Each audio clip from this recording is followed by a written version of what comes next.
Outubro de 2020 marca o centenário da Academia Catarinense de Letras. A TVAL produziu uma reportagem que registra a importância da instituição que preserva e defende a literatura e a língua portuguesa. 1920. Santa Catarina tinha pouco mais de 650 mil habitantes. Florianópolis, 41 mil. A população vivia principalmente da agricultura e pecuária. Na capital, a vida não era nada fácil. Os moradores só contavam com pequenas embarcações para fazer a travessia entre a ilha e o continente. Aventura arriscada em dias de vento forte. A Ponte Pêncil ainda era um sonho do governador Hercílio Luz, que estava apenas no papel. Pouco mais de 250 mil catarinenses declararam naquele ano que sabiam ler e escrever. Mas o estado também tinha grandes intelectuais. Um deles, José Boatê. O jornalista, escritor e advogado atuava como secretário de Estado do governo. Já tinha sido deputado federal e ocupado uma cadeira no parlamento catarinense em 4 legislaturas. Inspirado na Academia Brasileira de Letras, criada 23 anos antes, ele decidiu convidar para uma reunião os principais nomes da época ligados às artes e às letras. A ideia era discutir a fundação de uma instituição semelhante em Santa Catarina. Naquela mesma reunião, no dia 30 de outubro, nasce a Sociedade Catarinense de Letras, transformada 4 anos depois em academia.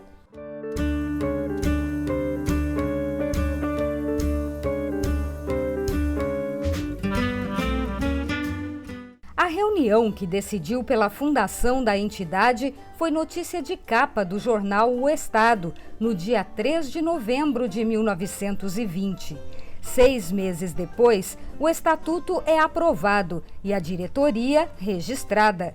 O próprio José Boatê foi eleito o presidente, tendo Gil Costa como vice, Altino Flores e Otton Gama Dessa como primeiro e segundo secretários e Henrique da Silva Fontes como tesoureiro.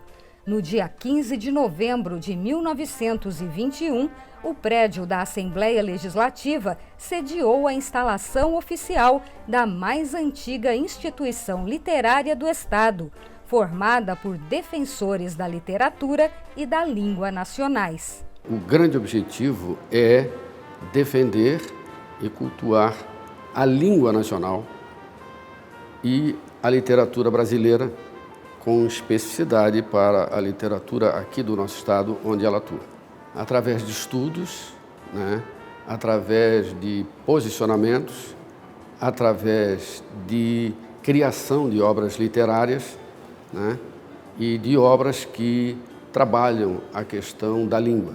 Na academia, nós não temos apenas contistas, poetas, romancistas, Nós temos e tivemos teatrólogos, mas hoje temos estudiosos da língua, pessoas que escrevem sobre a língua portuguesa, sobre como redigir, como trabalhar a ortografia e todas as demais nuances da gramática. O livro do acadêmico Celestino Sacchetti, editado para comemorar o centenário da Academia Catarinense de Letras, conta que, no início, a instituição foi formada por pouco mais de 20 intelectuais. Com o tempo, novos nomes foram sendo incorporados até completar as 40 cadeiras, número total de membros da academia, chamados de imortais, porque terão a obra preservada. A academia mantém a memória dos que a integraram.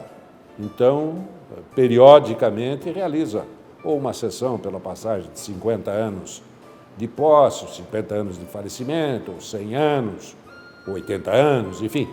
Há sempre uma lembrança em que essas pessoas que tiveram o seu valor de caráter excepcional na comunidade catarinense, elas são lembradas e o seu papel é exaltado. O nome de cada um de nós, dos que foram e dos que estão e irão, será preservado historicamente, nos estudos, né? Onde por exemplo, cada pessoa que entra, cada novo acadêmico que ingressa na academia, uma das suas funções, estatutariamente, no seu discurso de posse, né, é falar sobre os que o antecederam, chegando até o patrono. Cada uma das 40 cadeiras conta com um patrono, todos escritores já falecidos.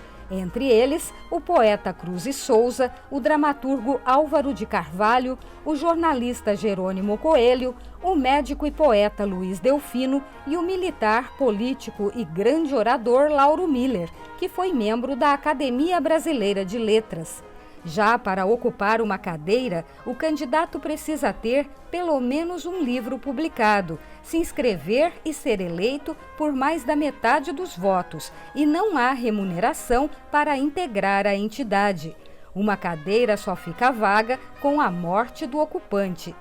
O jornalista Moacir Pereira, autor de 52 livros, é o atual vice-presidente da instituição. Ele conta que, ao longo do ano, os acadêmicos realizam solenidades e uma série de atividades para discutir questões ligadas à arte e à literatura. As reuniões são mensais, né, normalmente às segundas-feiras, e a partir das 5 da tarde. E lá são avaliados aí, projetos culturais, lançamento de livros, colegas da academia ou de fora da academia, né, a concessão de prêmios, os acontecimentos que marcam a vida do Estado e os projetos que são elaborados de diversas naturezas, de gênero distinto, como livro de poesia, livro de história, livro de literatura, né? Não apenas dos integrantes da academia, esses naturalmente estão sempre em primeiro lugar e sempre tem novidades nessas reuniões, de obras que estão sendo projetadas, ou estão sendo publicadas ou que serão lançadas futuramente, brevemente. E outros do que está acontecendo também na literatura de Santa Catarina. Mas, de acordo com o jornalista, a formalidade das reuniões está apenas no imaginário da população. Em Santa Catarina, ao contrário do que acontece na Academia Brasileira de Letras, onde ele vestiu o fardão, é um acontecimento, né, nas suas solenidades, sobretudo na posse, e outras academias que têm o hábito de usar também um figurino especial, na nossa academia nós não temos essa tradição desde o início. Eu, pelo menos, não tenho notícia, né? E tanto quanto nas solenidades, né, qualquer que seja ela, de posse, de lançamento de alguma obra, enfim, de todos os projetos culturais, não se exige qualquer tipo de vestimenta especial para esses atos. A Academia Catarinense de Letras viveu altos e baixos ao longo desses 100 anos de história. A Revolução de 30 e a morte do líder José Boatê em 1934 dispersou os intelectuais. Tanto que de 1929 a 1938, os acadêmicos só se reuniram uma única vez, em janeiro de 34, para um ato pioneiro entre todas as academias de letras do país, a posse da primeira mulher acadêmica, a professora, jornalista e poeta Maura de Sena Pereira. Logo depois, a professora e escritora Delminda Silveira também passou a integrar a instituição. Nas décadas seguintes, as atividades foram sendo retomadas, mas a entidade sempre esbarrou na falta de verbas, tanto que passou 90 anos sem uma sede própria.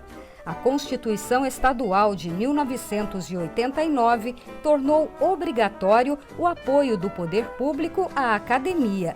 Mesmo assim, se passaram 21 anos até que, em 2010, o governo cedeu parte deste imponente prédio no centro de Florianópolis para a entidade. A edificação é compartilhada com o Instituto Histórico e Geográfico de Santa Catarina, também fundado por José Boatê, que dá nome ao prédio. Aqui está guardado um rico acervo literário. Quem desejar conhecer os grandes autores de Santa Catarina, os grandes historiadores, pesquisadores, poetas, né, artistas, vai encontrar na academia realmente um material assim, excepcional para poder pesquisar, para poder relatar e para poder até divulgar com mais intensidade. Como disse, o caráter da imortalidade, que às vezes até é objeto de certa ironia, na verdade, que é imortal e tal, fisicamente ninguém é imortal, né? Mas essas pessoas que tiveram o privilégio, como eu estou tendo neste momento, de integrar a Academia Catarinense de Letras, entre mais de 7 milhões, eu estou entre os 40. Isso não tem preço. Eu sou filho de um operário de Florianópolis, entendeu? E de uma dona de casa muito humilde. Mas, então, quer dizer, chegar nessa posição significa que a Academia também abre para o mérito das pessoas que se realizam algum tipo de esforço, trabalho na área profissional, como é o meu caso, o jornalismo, né? Eu tenho lá o privilégio de conviver com outros colegas também da área jornalística, como o Sérgio da Costa Ramos, o melhor dos cronistas do Brasil, eu digo. O Apolinário Tério, que é um grande historiador lá da cidade de Joinville, outros acadêmicos, né? Poetas como o Rodrigo de Aro, né? Que é único na história de Santa Catarina, porque é muito versátil, né? Eu digo que é o gênio de Santa Catarina na arte da poesia, da cultura, do mosaico e, sobretudo, da pintura. Então, e da literatura também, porque ele tem várias obras publicadas. Então, o legado da Academia é algo extraordinário. Ao longo dos anos, a Academia Catarinense de Letras foi responsável por inúmeras publicações relevantes para o Estado. Os acadêmicos são estimulados a produzir novas obras. Eu escrevi vários livros, entendeu? Sobre a história da Academia Catarinense de Letras, sobre a história de Santa Catarina, ou relacionados com personagens ligados ao Instituto Histórico e Geográfico do Estado, a partir de provocação do Instituto e da própria Academia. Isto acontece também com outros grandes escritores aqui de Santa Catarina. Se você for procurar a obra de Otto Gama Dessa, que é um grande escritor, do próprio José Boté, obras do Vigílio Vaz, né, que é considerado assim, o escritor mais identificado com a ilha de Santa Catarina, com o litoral catarinense, né, com o mar do litoral de Santa Catarina, você só vai encontrar exatamente a força da Academia promovendo o trabalho, a obra dele, né? E outros tantos que tiveram projeção nacional. A Academia também desenvolve ações de valorização da literatura e da cultura e de aproximação com a sociedade, como congressos, oficinas e prêmios literários. A revista da instituição, lançada em 1968, é um periódico renomado, onde os acadêmicos colaboram com textos e discutem questões contemporâneas sobre a língua portuguesa. Para os atuais integrantes, a história de Santa Catarina não seria a mesma sem a instituição. Se você, ao longo dos últimos 100 anos, excluir a existência da Academia Catarinense de Letras, quer dizer, se aquele grupo extraordinário de intelectuais, sob a liderança de José Boté, não tivesse, há 100 anos, criado a Academia Catarinense de Letras, a história da literatura seria outra, a história da poesia, a história da arte, a história da cultura de Santa Catarina seria outra completamente diferente. Por quê? Porque a Academia possibilitou que alguns escritores novatos, né, alguns poetas, alguns historiadores, na verdade, que não tinham nenhum tipo de forma de divulgar o seu trabalho, a partir da Academia, puderam publicar essas obras com apoio, com incentivo, recebendo prêmios pela publicação, pela qualidade do trabalho, e aí se sentiram mais estimulados e realizaram, então, projetos ainda mais notáveis. Nós tivemos intelectuais e escritores ligados às mais diversas áreas, tanto a área jurídica, a área política, a área do magistério, enfim, as mais diversas áreas, os artistas, né? E aqueles que eram apenas escritores, né? Então, toda essa trajetória da Academia, ela pode-se dizer que esses 100 anos sintetizam a força de uma instituição que deu para a sua sociedade, a sociedade a qual ela serve, né, uma contribuição do ponto de vista literário e do ponto de vista da defesa da língua nacional. O centenário estimula os membros da Academia a traçarem os desafios para os próximos anos. Um deles é ampliar a aproximação com a comunidade, principalmente escolas e universidades. É muito difícil, né? Porque ela é uma instituição que, a exemplo das outras academias, elas têm toda uma ritualística e todo um estatuto que são, vamos dizer assim, conservadores. Mas, ao longo da história, com vários presidentes, há muito tempo, já vários mandatos, né? Tem-se buscado um contato mais a miúde com as escolas, com as universidades, né? Não apenas em lançamentos de livros, mas em palestras, em colóquios, em bate-papo mesmo com estudantes, né? Estamos atrasados na era digital. E isso está nos atrasando também no processo de comunicação com os mais jovens. Porque os mais jovens, eles nasceram na era digital. Então, o papel, ainda que haja até um crescimento dos livros em papel, mas os jovens, eles estão muito mais focados, muito mais curiosos pelas coisas que estão na internet, que estão na nuvem. Então, a academia tem que despertar também para este processo de comunicação. Ela ainda está sem um site organizado. Nós temos que ter um site que permita a interatividade e a colaboração. Digo eu que até por uma questão de segurança, não só de acessibilidade, de segurança, o acervo documental tem que ser todo digitalizado para ficar guardado na nuvem. A terceira década do século XXI deverá marcar essa virada da instituição. Entrar na era digital e conquistar o público jovem são metas para consolidar, junto às novas gerações, a produção literária catarinense.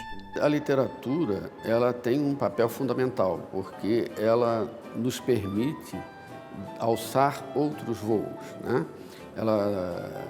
E nos alçar outros voos sem pegar um avião, sem ter que sair de casa, né?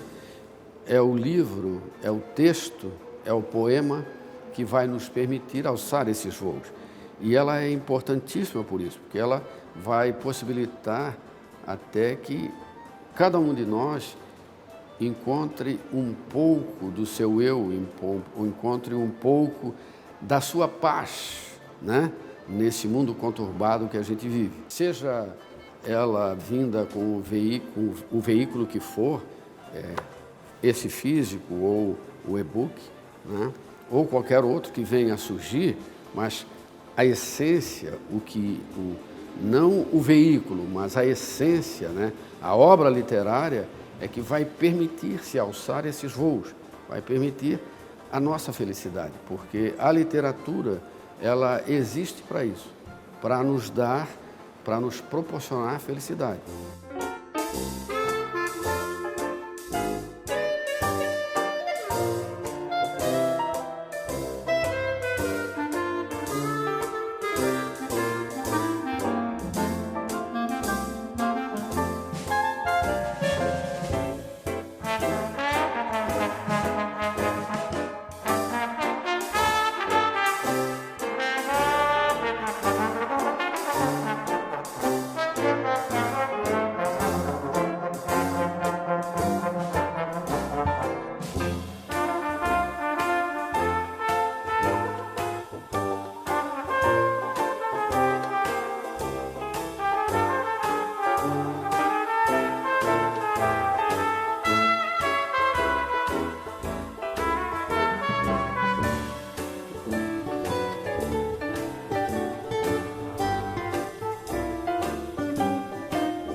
A TVA exibe agora o documentário Letras Catarinas, a trajetória de uma academia, realizado em 2018 pelas produtoras de audiovisuais Contraponto e TVI, em parceria com a instituição.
Olá, boa tarde.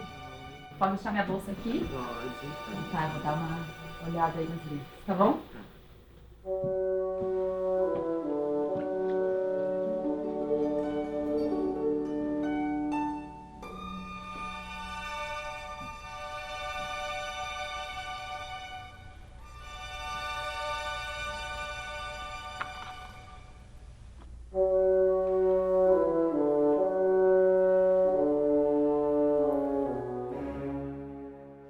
A exemplo de outros estados, podemos organizar aqui uma sociedade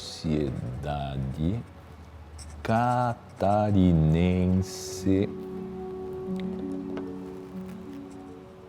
de letras. Elementos para tanto não nos faltam.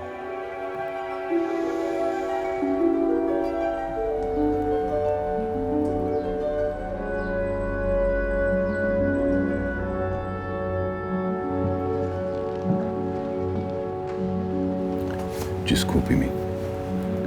Penso que a senhorita deveria começar por este aqui.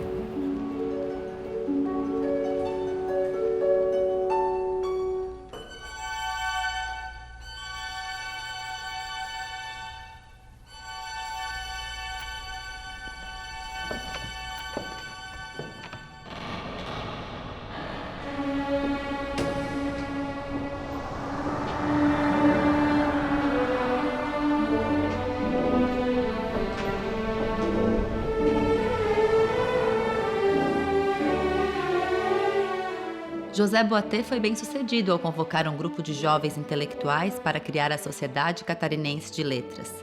Os objetivos eram claros: organizar a produção literária catarinense num dicionário, publicar obras inéditas de escritores falecidos, ajudar autores catarinenses a publicarem seus trabalhos, editar uma revista trimestral. Jornalista, advogado e escritor, José Boatê foi escolhido como primeiro presidente da instituição, que em 1924 mudaria de nome para Academia Catarinense de Letras. Colegas acadêmicos, é com muito orgulho e com júbilo que anuncio a inserção entre nós de uma estrela de quinta grandeza das letras catarinenses. A eleição da senhorita Maura de Sena Pereira para a Academia Catarinense de Letras representa não apenas a vitória do feminismo, mas principalmente a consagração da inteligência da mulher catarinense. Tenho certeza que a nova integrante ajudará a escrever páginas de ouro na história desta casa.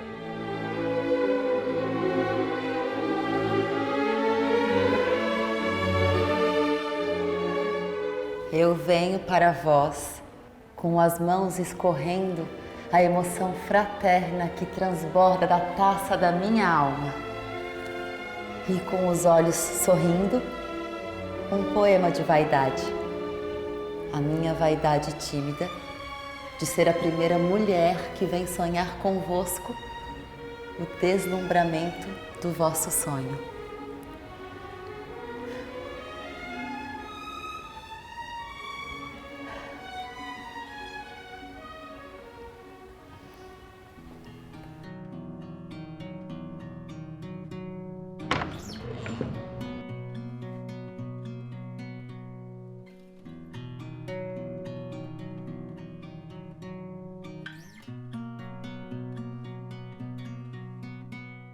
De início, é simples imagem nebulosa, ondas invisíveis de tênue fumaça que sobem pelo ar e se entrelaçam em anéis, formando o rosto que é desconhecido, mas logo desejado.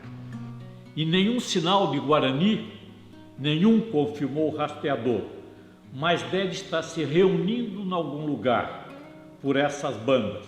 Um soldado não se bate para ser promovido, e sim para defender a pátria. Mas de sargento para cima é diferente. E nós abanávamos, eles abanavam em rio, e aquela nave dos inocentes era como que uma coisa irreal, a flutuar na noite, como se fosse um sonho lindo que alguém estivesse tendo, e na verdade era um sonho. Mande prender esses dois. Agripino, guardas. Embora não pareça, terminou. Obrigado. A Academia Catarinense de Letras nasceu sob o signo da política, na época em que a política era uma atividade fundamental. Tanto é que a primeira obra literária produzida em Santa Catarina, a chamada Assembleia das Aves, é, na realidade, uma obra de natureza política, num embate político da época. Então, a academia nasceu com esse espírito muito político e esteve sempre muito vinculada a governo ou à oposição.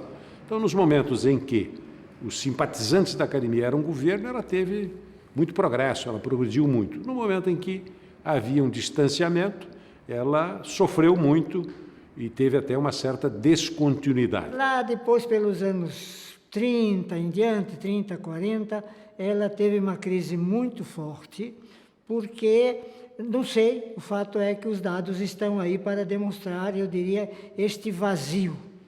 Ela teve 2 grandes presidentes da academia, Otton Dessa, que ficou 10, 12, 15 anos, e o Nereu Correia, outros tantos. Quando o Nereu Correia já vinha há uns 10, 15 anos de presidente da academia, ele se deu conta que havia dezenas de vagas a serem ocupadas.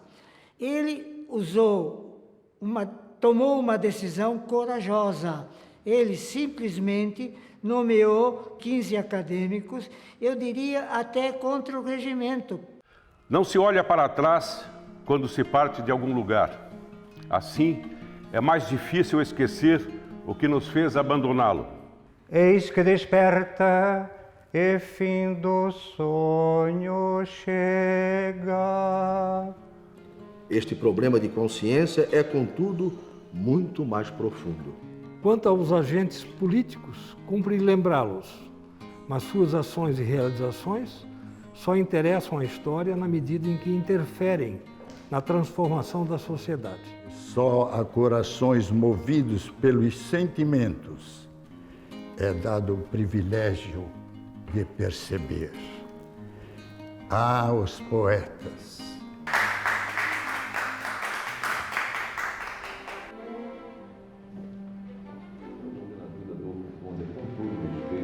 Precisamos dar uma sede para a nossa instituição. É de justiça o que lhe pedimos.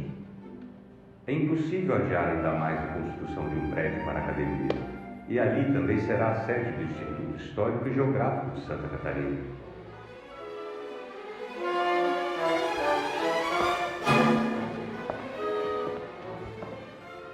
Foi difícil, mas nos últimos meses de 1929, o então governador Adolfo Konder finalmente atende os apelos dos intelectuais e cede um terreno no centro da capital. Começa a construção da Casa de Santa Catarina, que abrigaria a Academia Catarinense de Letras e o Instituto Histórico e Geográfico. Mas a alegria dura pouco.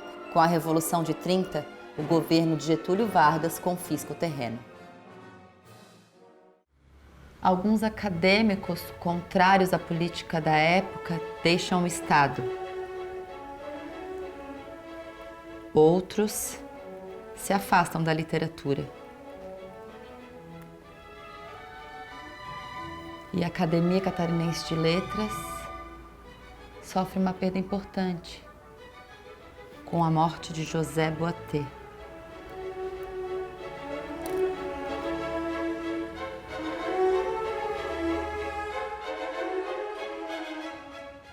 Mas eis que de novo, meu dileto Osvaldo, a academia reinicia os seus amáveis serões de arte literária e, de maneiras polidas, volta a palpitar sob a irradiação de uma nova luz, retomando o seu velho lugar na geografia intelectual de Santa Catarina.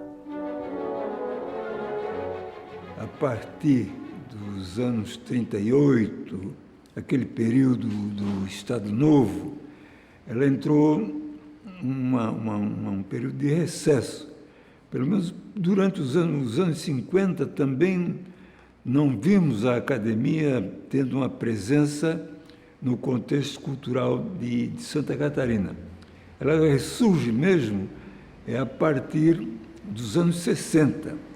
Há uma tentativa de revigorar a atividade acadêmica e ela tomou um impulso muito grande, principalmente em 65, quando há um movimento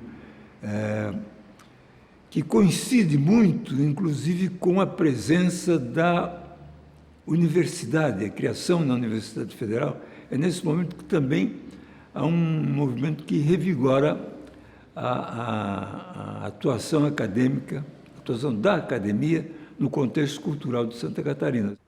As árvores clamam por tempos mais puros. O mar reabre judicialmente a questão do aterro. De tal forma que a imprensa reclamava da excessiva velocidade permitida de 20 km no perímetro urbano. A derrubada do Miramar, a morte da Ponta do Coral. É hora do acerto. O número de automóveis registrados já passava dos 200. Onde o boi de mamão, arteiro e astuto, guiado com maestria por um matuto, em polvorosa apoia a multidão. Onde estás, minha desterro?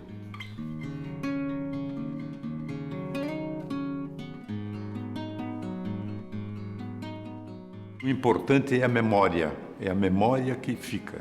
E não só a memória vista sob um ângulo físico do nosso cérebro genoma, do nosso cérebro biológico, ou do chamado terceiro cérebro, que o Ricardo Hoffman fala, ligado ao conhecimento e ação, tudo isso mudado pela internet e pela tecnologia moderna, né? Enfim, uma academia é um órgão não parasita, não é um órgão passivo, é um órgão ativo, e é sob esse ângulo que eu a vejo e luto para que nós façamos dessa concepção uma abertura para que seja sempre uma entidade democrática, para abrir-se para o mundo e não fechar-se num casulo. Eu acho que a academia ela tem um trabalho muito importante na divulgação das obras literárias dos escritores de Santa Catarina. É ser um ponto de referência para o que Santa Catarina escreve, lê. Seria, digamos assim, um centro cultural, que não fica apenas na ilha de Santa Catarina, mas que atravesse a ponte e se estenda pelo Estado. Academia significa ser uma guardiã da literatura, porque cada acadêmico não tem apenas a responsabilidade das suas próprias obras e de seu compromisso cultural com a sociedade, mas tem também a responsabilidade de manter vivas as literaturas daqueles que o antecederam na cadeira. No início, ele quis argumentar que não achava muito próprio mulher casada em estádio de futebol, muita agitação, palavrão, falta de respeito, essas coisas. Lembrei-lhe que não valia vir agora com essa conversinha moralista. A não ser por algum acordo feito por um bom juiz, que não haveria soldado, cachorro ou canhão que enfrentasse gente que tinha colares de tais preciosidades, gente determinada a tudo para garantir as suas joias. Pós-literatura significa que não devemos escrever como Machado de Assis. Há escritores catarinenses que com frequência regressam à nossa ancestralidade açoriana. É preciso inovar, pelo menos na metáfora. Afinal, nessa esquina imaginada, a minha esquina.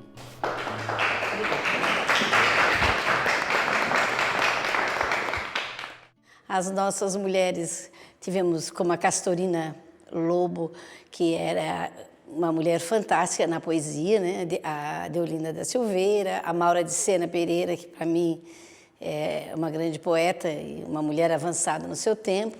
A minha antecessora, que foi uma mulher, a Silvia Amélia Carneiro Cunha, que por uma longa data foi secretária, tanto que é a nossa emérita. Depois temos a Leatrice, a Urda, que é uma grande, trabalha com ficção, é uma romancista. A Leatrice também poeta, e chego eu.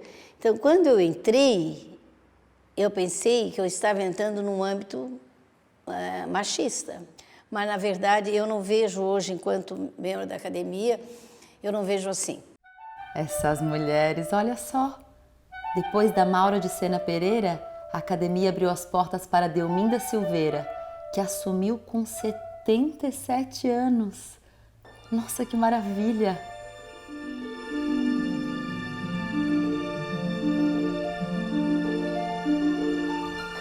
O mar estava negro e negro estava o céu. Temerosas vagas erguiam-se à altura dos rochedos, onde se despedaçavam com pavoroso fragor espumantes de ameaçadora fúria.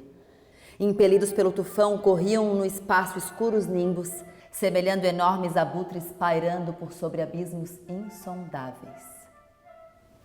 A natureza toda parecia envolta no lutuoso véu da morte.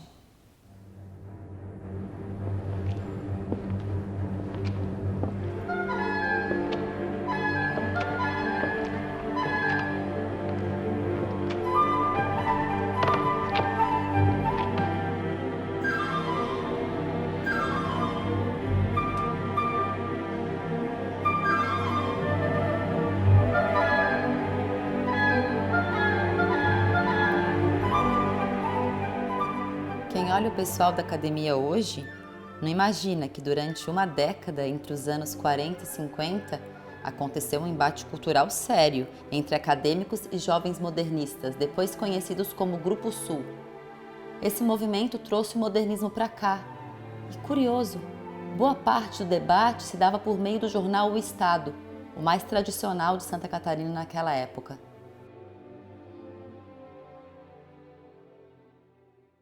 Ele vivia ali pela rua, andava meio estiloso, falava versos para a lua.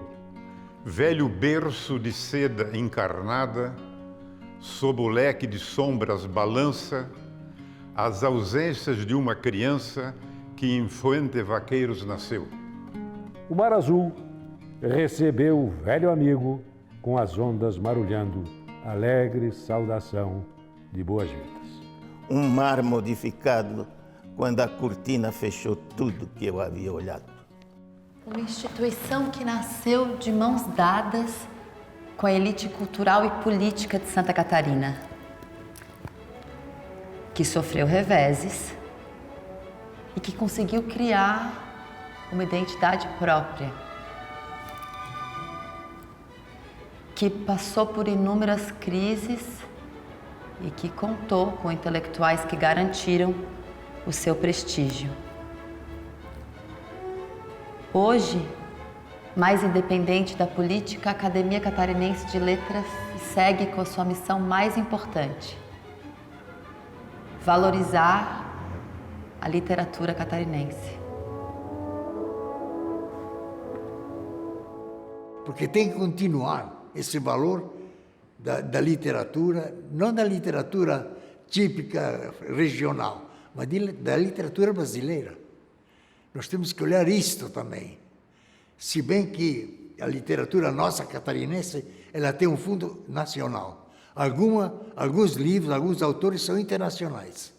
Poderiam estar ao lado de qualquer autor internacional. As imagens permanecem e o passado fica constituído. Amargo e obscuro, mas invariavelmente testemunho único de que existimos. Mas a memória o sustentou como tal. Sou o que disse, mas não compreendia o que esperava. Contudo, a memória do tempo estava acesa. E tudo aconteceu como ela desejou. O badalar emocionante dos sinos, os primeiros mosaicos cristãos, os documentos de reis e líderes de grandes impérios. Um dia disse um soneto que guardei de memória e outra vez me prometo, vou escrever sua história.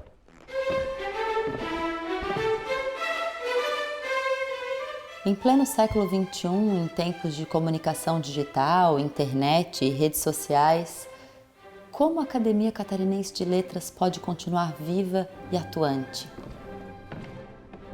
Nós estamos começando agora um processo que é uma revolução na história da academia e na história da difusão cultural do nosso Estado. Acho que hoje ela tem a necessidade, a obrigação de se abrir mais para a sociedade de uma forma geral e não só para a literatura. Ela tem que ter também uma preocupação com a cultura de uma forma geral. Se abrir para as escolas, especialmente, para criar público. Eu bato a mão no peito, minha culpa, minha máxima culpa, porque acho que a academia não faz nada para os jovens. Na verdade, ela não faz nada e ela devia fazer. O máximo que ela tem feito até agora foi assim, se preocupar, de vez em quando se perguntar o que podemos fazer para os jovens. Eu acho que a preposição está errada. É o que nós podemos fazer com os jovens. Eu lamento muito, viu, que a academia não esteja integrada aqui com a academia, digamos, universitária, lá fora, não esteja integrada com a Casa de José Boatê. Na Academia Catarinense de Letras é uma renovação de ideias e isso representa uma reavaliação contínua do ato criador na literatura. A nós cabe abrir novos caminhos.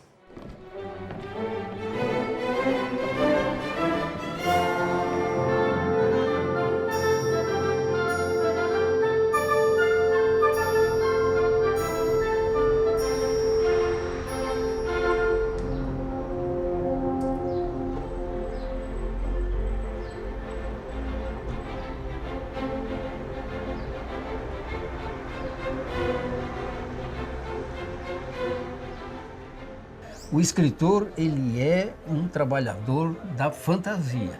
Tudo aquilo que se inventa na literatura é verdade. Acho que o criador, ele é um médium.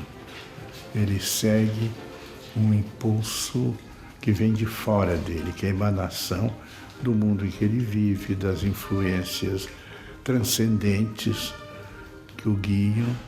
Deixo, pois, a minha homenagem a esta casa e a gente da minha terra, aos personagens que povoam a minha humilde literatura. Esta que é a vida da criação, ela se nutre das tuas células, do estado das tuas vísceras, do teu, como o coração, por exemplo, né? Goste ou não, nós somos resultado da evolução da vida que começou com células unicelulares no mar. O resto é pura e simplesmente presunção de novo recurso.